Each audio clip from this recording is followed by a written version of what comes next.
Hello and welcome to the SportsPro podcast. My name is Michael Long. On today's show, we're going to be hearing from Wayne Mumford, the Sports and Leisure Director at RSK Group, one of the world's leading sustainable engineering companies. But first, allow me to tell you about SportsPro's Impact Week, a full week of content and takeover of all our channels around the subject of social and environmental impact in sport, and how, importantly, investing in both areas can have a meaningful, positive impact on all types of businesses operating in our industry.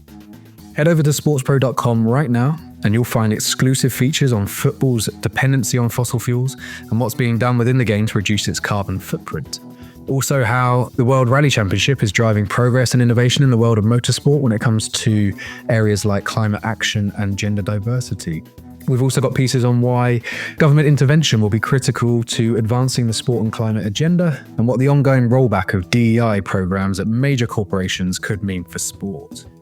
This week, as the climax of Impact Week, we're also hosting the 5th annual SportsPro Hackathon, a virtual event where teams of university students from across the globe will be challenged to come up with solutions to drive sustainability in the sports industry. If you're interested in that, and also where the sports sustainability movement goes next, do check out our sustainability hub at sportspro.com/sustainability for regular news, insights, and much more besides. On that note, let's get into the conversation with Wayne at RSK. I always enjoyed talking to Wayne because he really does tell it like it is, and ultimately he does speak the language of the money-minded commercial executive. More than anything, as a former commercial director in football himself, he's a realist who knows true progress and sustainability cannot be made without internal buy-in at board level and a sound business rationale. Our conversation covers a fair bit of ground, from the challenges sustainability managers in sport face today to the financial upside of operating more sustainably as an organisation. We also touch upon RSK's sprawling business, its ongoing work in sport and the opportunities it's bringing to market, as well as sport's wider role and influence in tackling climate change. So without further ado, let's get into it. Wayne Mumford, Sports and Leisure Director of RSK Group. Good to have you on the SportsPro podcast for this Impact Week special. Keen to kick things off with your view on kind of where sports sits today in terms of an industry facing up to the challenge of climate change and the need to operate more sustainably. What are some of the challenges from your experience of working in this sector in terms of where you think the industry is at today?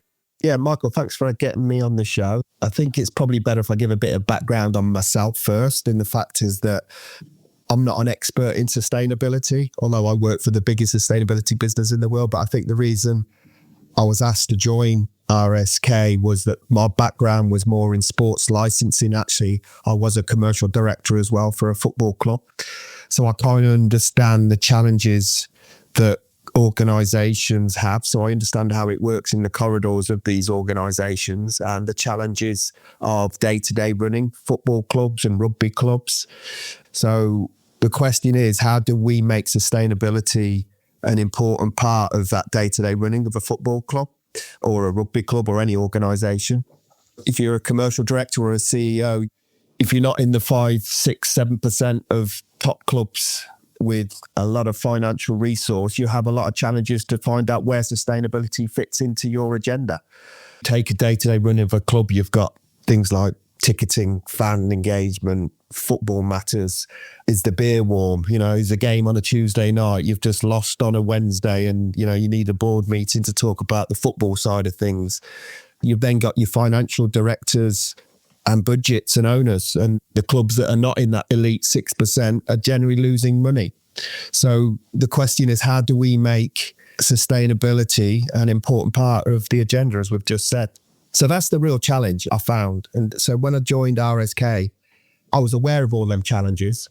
So the key for us and what we've been doing in the last 2 years is, how do we make sustainability a commercial opportunity for organizations? And that's what we've been working on. So if you take the 3 main areas that clubs can really get involved with, because they do it on a day-to-day basis, it's managing their utility bills, it's managing electricity, water, and waste. And they're 3 really important parts of sustainability. Obviously, you add in the community, which is a massive part of any sporting organisation. If you could take all of them 4 things, utilities, community, and then try and create commercial opportunities from that, you've kind of got a winning formula for success.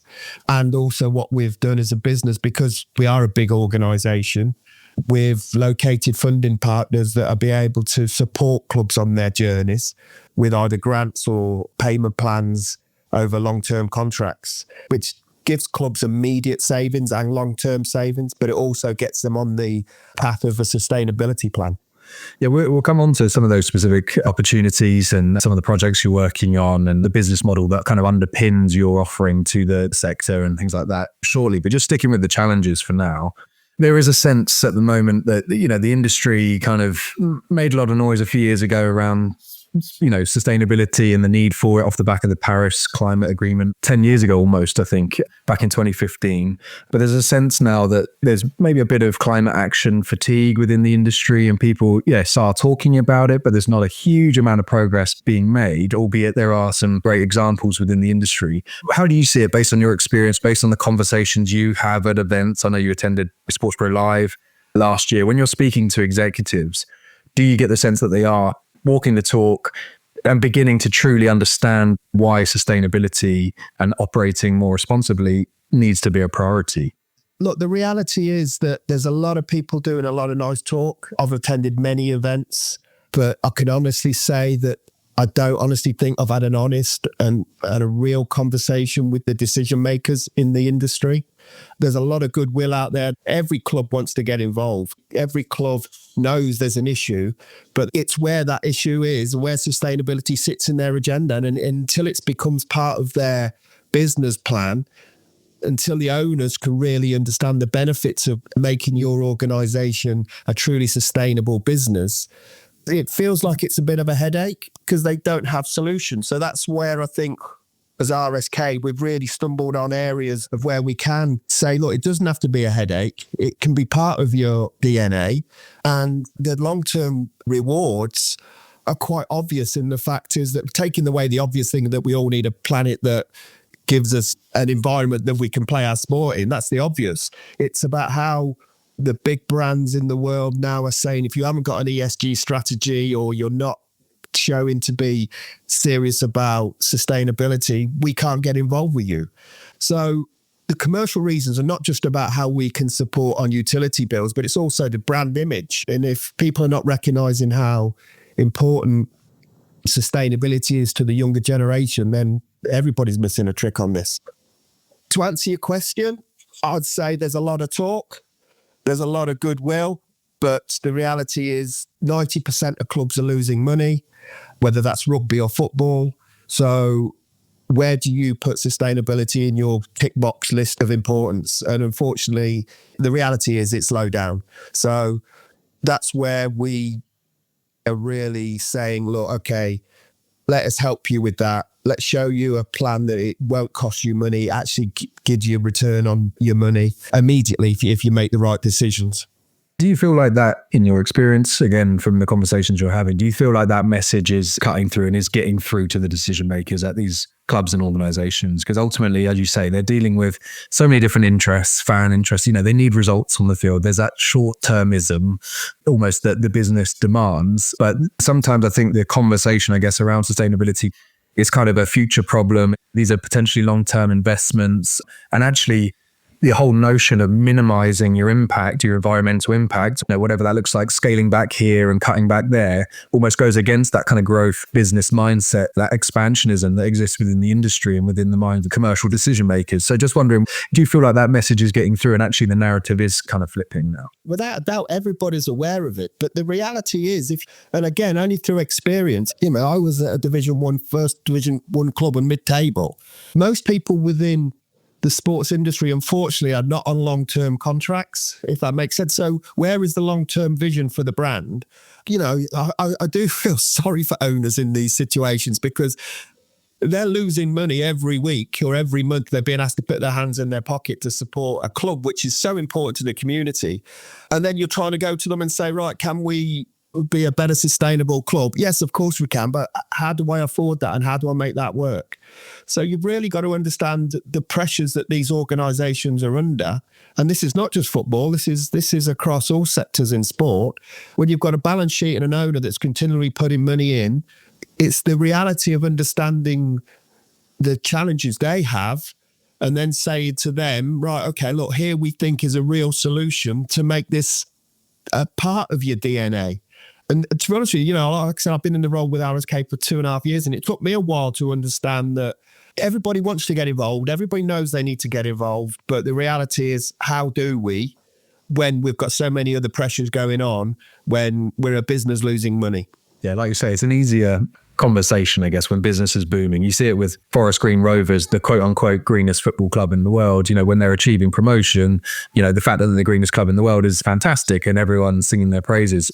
When they're down the bottom and they're struggling on the field, it's almost like, well, play good football first and then we'll talk about your other credentials afterwards. I've been in a boardroom and, the reality is, and let's be truthful about this, if you sit in a boardroom with an owner and his decision making is, do I invest £1 million in solar and EV in the car park and look at our harvesting water, or do I spend £1 million on a new centre forward to keep everybody happy? I can tell you 9 times out of 10 it's going to be, let's buy a centre forward and we'll worry about the water harvesting later. That's the reality of it. That's the challenge. That's what you're up against almost. That's the cold, hard reality of the business that we're talking about here, whether it's football or sport generally.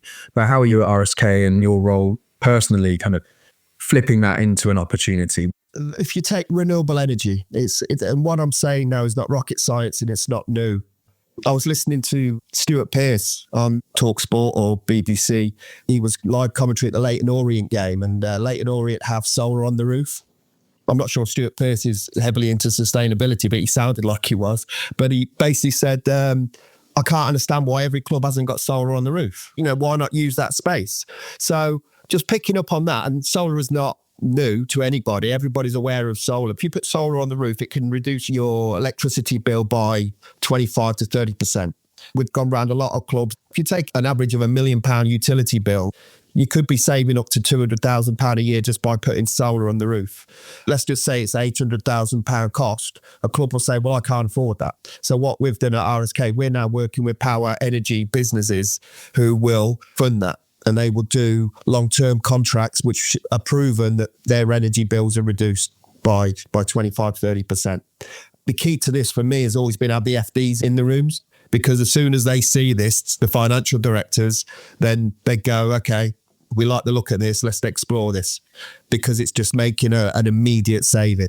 What we then do is we look at the solar, battery storage, we then look at EV in the car parks, and then we look at bringing outside contracts to come in and use them EV points for charging. So we're bringing contracts back to the businesses. There's a big demand out there for locations. All stadiums have great central locations. So because of the size of RSK, we work with the NHS, we work with the emergency services. We've got good connections where we can bring contracts back to clubs. So you're making a saving immediately on the solar. We then put EV in, so you're looking at contracts outside of their normal relationships, and obviously EV for the community as well, where they can earn revenue. That's just energy.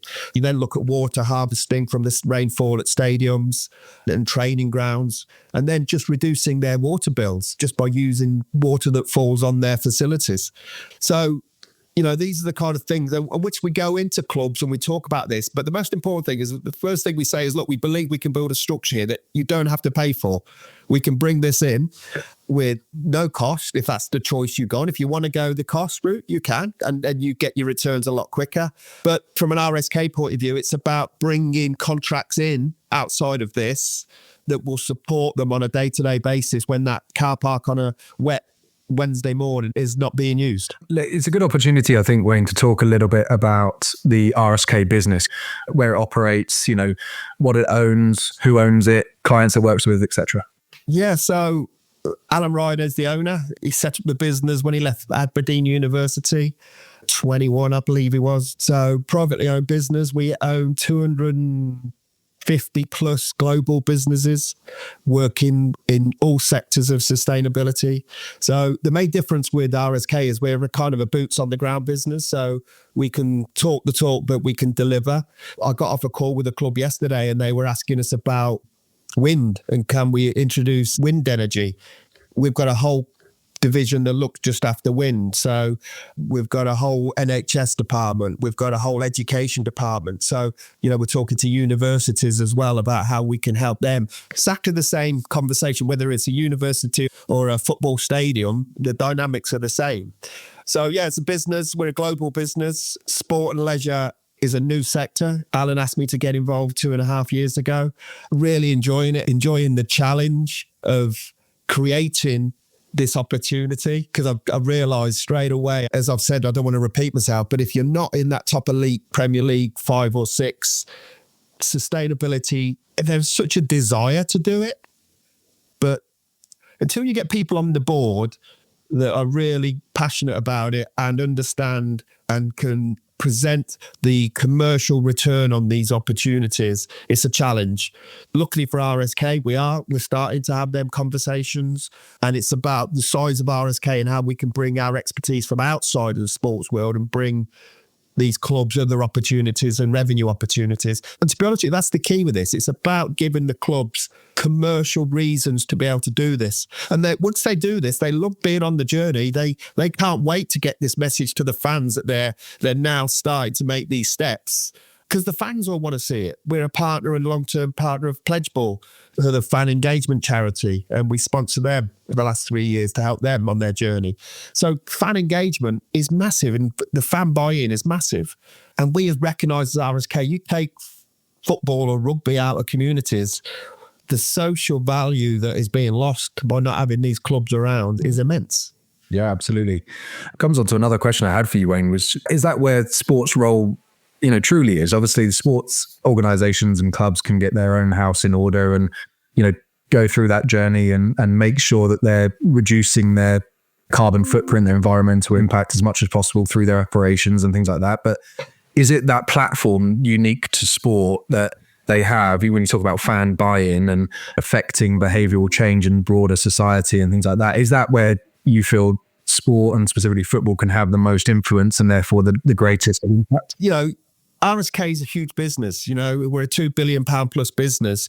Sport and leisure is such a small part of our turnover. But if we go and build a solar panel on a major stadium, that gets more noise and heard about than building a dam in Vietnam that's going to save a village, for example. So sport has such a voice in our community. So that's the power of sport. If sport really take hold of this sustainability journey, a lot of people are going to listen. When you engage with fans, the importance of sustainability should not be underestimated with these fans and the brands. So by not getting on this journey, you are missing a massive opportunity for your brand. Yeah, I think there was some findings from a report recently that said that a large number of fans are happy to pay more if they know that money's going towards a good cause, or there's some kind of sustainability objective their chosen club is looking to achieve, which just speaks to the importance of these kind of issues to fans today. But just going back to RSK and your work in the sports industry specifically, can you talk a little bit about some of the partners and projects you have? For the benefit of listeners, you've got a Charlton Athletic shirt over your shoulder there with RSK's logo emblazoned on the front. So front of shirt sponsor for Charlton in English Football League One. Yeah, well, we chose Charlton mainly because they have one of the biggest community trusts in the country. Their social value is amazing to the region of South East London. It's £50 million plus social value. So going back to that, sustainability comes in many different forms, and looking at a club that looks after its community was really important to RSK. So what we do with Charlton, we're working with them on the subjects we've just discussed, which is solar, waste, water harvesting, not just at the stadium, but at the training ground as well. So we're really working with them to make them a more sustainable club. And obviously as a sponsor and as a partner, it's a lot easier to do that because we're kind of in talking to them every other week. As an organisation, we're talking to governing bodies. I've had meetings with Sport England. We've had meetings with the Welsh FA, the Welsh Rugby Union. Because of the size of RSK, it allows us to kind of think bigger out of just one location. So we can look at regions and other partners. If you take Sport England, you can imagine the organisations, the swimming pools that are around the country.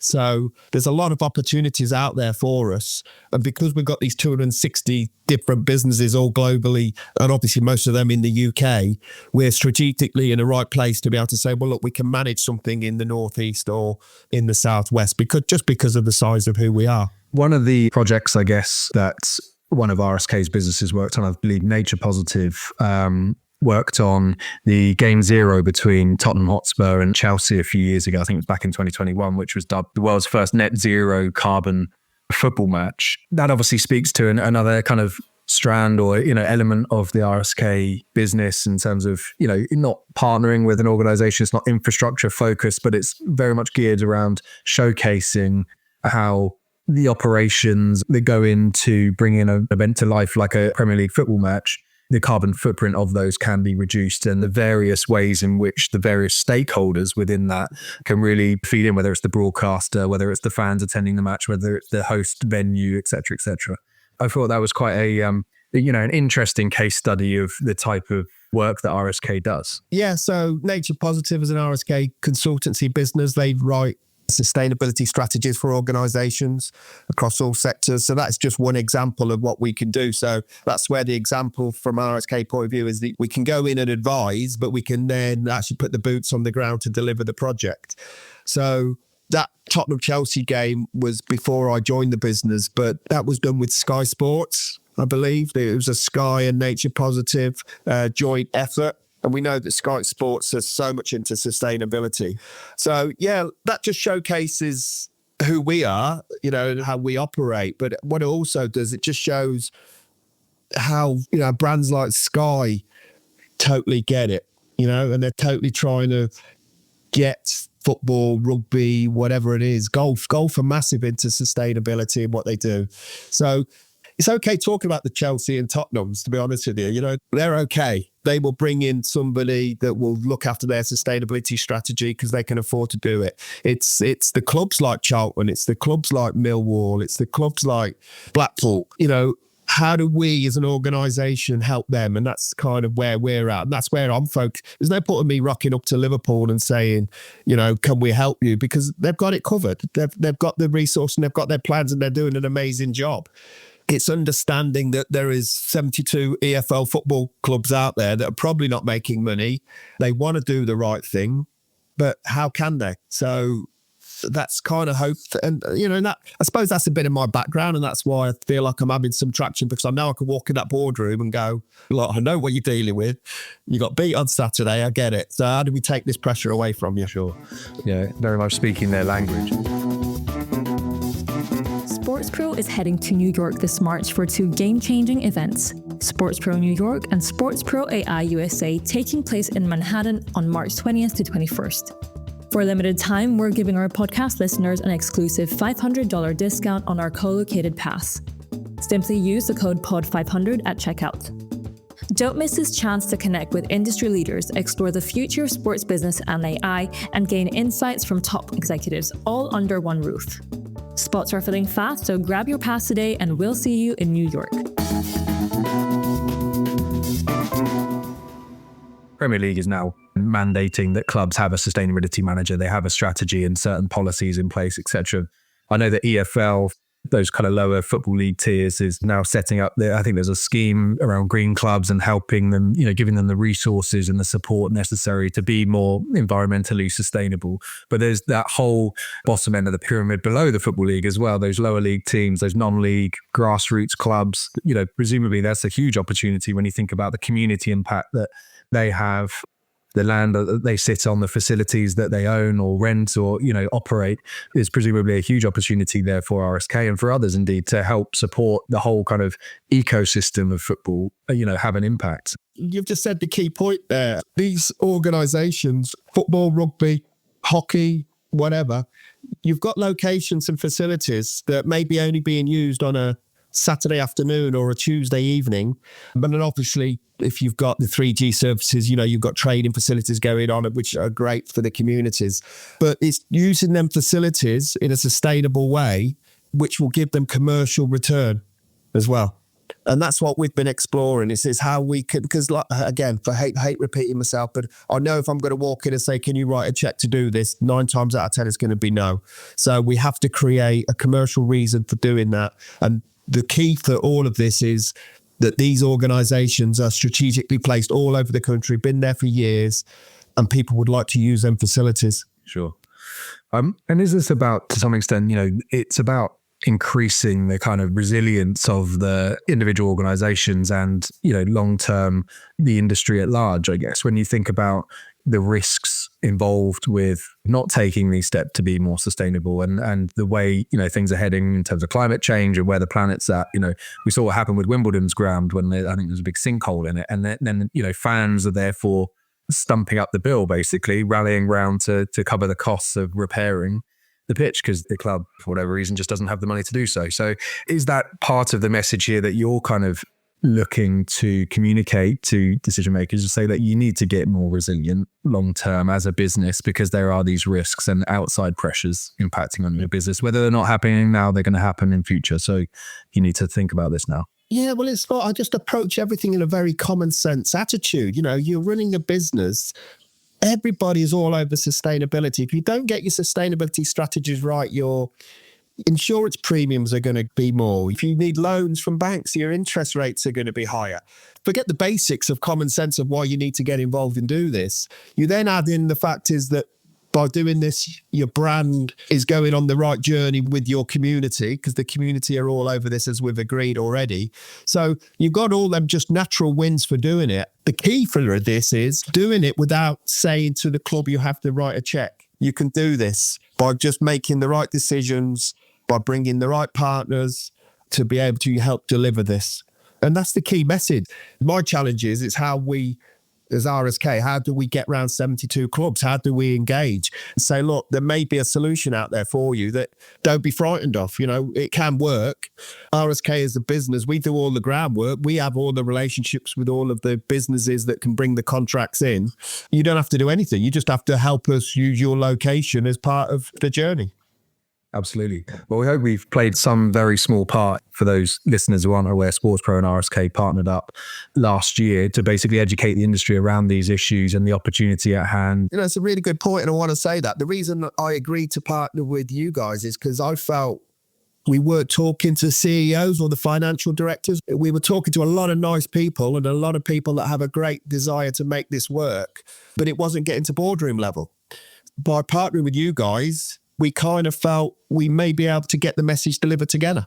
Absolutely. I think that's, it certainly comes to light in some of the conversations I have with people in the sports sustainability space is that it can be echo chambery, and there's, within organizations, there's only so much cultural change and influence a sustainability manager can have if they're not sat at that very top table, speaking to the owners and the C-suite and things like that. And I think that's one of the major challenges that the industry has, is that there's almost a sense that, okay, as a club, we can tick that box by, not to say every club is box ticking, but we can tick that box by employing a sustainability manager or having the sustainability remit part of some other role. And we'll service that in some way and we can tick that box and all move on and focus on other stuff. That's the big challenge, I think, for the sports sustainability movement. And, how you ensure that those people in those roles can have a real impact is putting them in the right places. As you say, the conversations you have, you want the financial director in the room because you need to have that commercial, conversation. You need to have people with that mindset involved. It's obviously when you're at these football clubs and you're in these boardrooms, you've generally got an owner, you've got a CEO, you've got a commercial director. The CEO and the commercial director are busy on a 7-day a week of trying to save as much money for that club because they know at some point they're going to have to call their owner again and say, look, we're running out of money. Can you put another 200 grand or whatever the number is? I know the pressure of them conversations. So if you're in that working environment every day, where does sustainability honestly fit into that agenda? It's a challenge. So the only way you can really get it is if you can go and give the FD and the CEO a message to say, right, we're saving you potentially on your energy bills 150 to 250,000 pounds a year by doing this, and it won't cost you anything. That's the start. You're on the ladder of the sustainability journey, and then it just moves. It moves onto the water. It moves onto the waste. It's just a journey that you get involved with, and then you start writing a strategy that the fans can engage with. You're then on that sustainability journey. You've just got to get the opportunity, and unfortunately, where we are, the reality is, if you're not offering that commercial reason at the moment, it will not go anywhere. One club at the very top of English football, of world football, that is quite far along in its sustainability journey is Arsenal. And I think they're an interesting case study. And I'll tell you why. I think, they just had their net zero targets certified essentially by outside bodies, independent bodies. They're doing a lot of great work in this space. They've implemented renewable energy at the home venue for cost-saving reasons, and they do fantastic work in the community. Meanwhile, they're also a walking, talking billboard for Emirates, one of the world's largest airlines. And there's been a lot of focus recently on high-polluting sponsorships and the impact that has. Obviously, sport is a fantastic marketing platform for major corporations of all different persuasion, but in particular airlines. What's your personal view on that situation that, again, a club can do fantastic work, but also be over here, a billboard for a high polluting sponsor? And there are numerous other examples. I just think Arsenal is an interesting case study because of their green credentials and the work and step they are taking on the social and environmental responsibility. It's an interesting one. I know RSK work with other corporations outside of sport who would be classed as high polluting as well. But what's your personal view on it? I'm interested to get your take. On a personal level, I'm a great fan of the Ryder Cup, and that's about fan engagement. That's about travel. That's about going to the event. If you take that away, what's the sustainability level? From me personally, I can't wait for the Ryder Cup. I'm going to go and I'm going to enjoy it, and I'm going to have to travel to get there. So maybe I'm dodging the question here, Michael, but if you take out the emotion of sport and what it brings and travel, where does that fit in the sustainability? Like I said, we work with Pledge Ball and they do great things in encouraging fans to look at how they travel to the event, share a car or get the train or go by coach, keeping more cars off the road. So everybody's trying to do the right thing. Unfortunately, we're in the commercial world of sponsorship for these organisations, and the fans want the new centre forward. Arsenal needed a new centre forward. I keep hearing about that. So it's the challenges with that boardroom of real commercial world again trying to do the right thing. So I don't think I've answered the question because I really don't know what the answer is, to be honest with you. But I don't think you should criticise Arsenal. I don't think we should criticise Arsenal for trying to do what they can control. I know they can control their sponsorship agreement. That may be a stupid comment, but I do actually feel football clubs, by the way, are kind of highlighted by this as well, which I think is unfair. There's a lot of other organisations that do a lot of travel, a lot of sponsorships, partners. But because it's going back to the reason that we said earlier, because sport has such a loud voice, every time they make a movement in sport, it's just highlighted. So, yeah, look, I do think sport gets a bad rap sometimes, but let's all agree that what a great thing sport does for the community and the planet, Everything is amplified. It's not to, call out Arsenal specifically. It's more just that general tension that exists within the industry between commercial imperatives and then the need to act more sustainably, more responsibly and promote responsible consumption. If you sign up as an organisation today to the UN Sport for Climate Action framework, you specifically are saying, I'm going to promote responsible consumption. But as you say, travel is unavoidable. Ultimately the powers that be, whether it's the governing bodies within the game who are expanding tournaments that ultimately demand more travel from fans and the teams, they play a role in this. If there is a lot of travel, clearly airlines are going to get involved in that as an opportunity.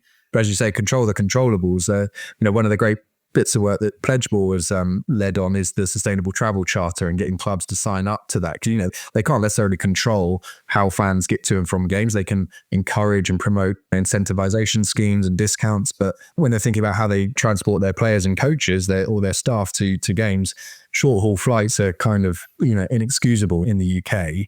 And actually, it's not like in France where there is a ban on short haul flights and things like that for anything under, I think, 2.5 hours. So clubs are at liberty to do so. They do need that outside pressure and that regulation almost to say, you need to act in a certain way, because otherwise, if you're, telling fans to do one thing and you're doing something completely different, then people are going to see through that, right? I totally agree. The thing that stuck out to me was the FIFA World Cup when they started to move in, different countries and different regions where fans have to travel from one place. That doesn't make sense to me, as an organisation like FIFA, which is the top, why they're not reading the room, basically. Things like that really need to be investigated because that just doesn't make any sense. But, to go back to our conversations, Michael, I think it starts, we really are trying to take small steps in the industry. And the fact is that it's not the Arsenals that really need the help. It's the EFL clubs that really want to do something, but finance can be an issue for them. Final question to wrap this up. What's the future then for RSK in that sports and leisure world? What have you got, kind of up your sleeve? What are you working on?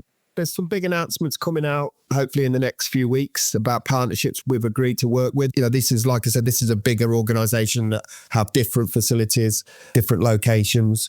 We're very close to doing a press release on that, which I'll let you guys know as soon as we can.